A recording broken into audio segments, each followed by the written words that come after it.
نحمده ونصلي على رسوله الكريم.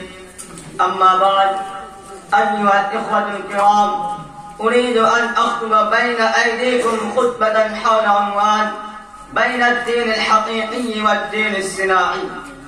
أيها السادة، هل تعرف الفرق بين الأسد الحي وصورة الأسد الميت؟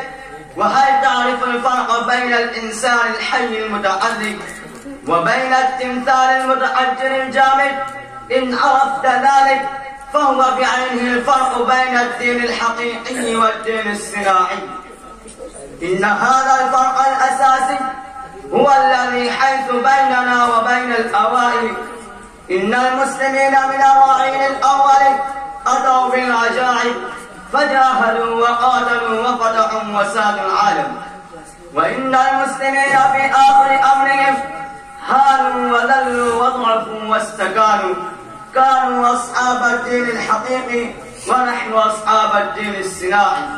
أيها الإخوة، الدين الصناعي تجارة وحرفة، والدين الحقيقي روحا وعقيدة. الدين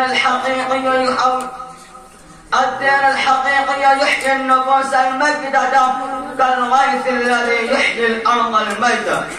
الدين الحقيقي يحول الرماد نارا، ويحول البرودة حرارة، والجبن شجاعة، والبخل جودا.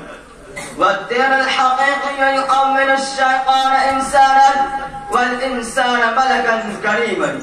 إن الدين الحقيقي يكون الإنسان إلى أن يؤمن به ويحارب له ويحيا لأجله، ولكن الدين الصناعي يحيا به. فيا أيها الإخوان، واعتصموا بحبل الله جميعا ولا تفرقوا، فإن الاعتصام والتمسك يرفع الزاد ويقوي العزيمة. أكتفي بهذه الكلمات، والسلام عليكم ورحمة الله.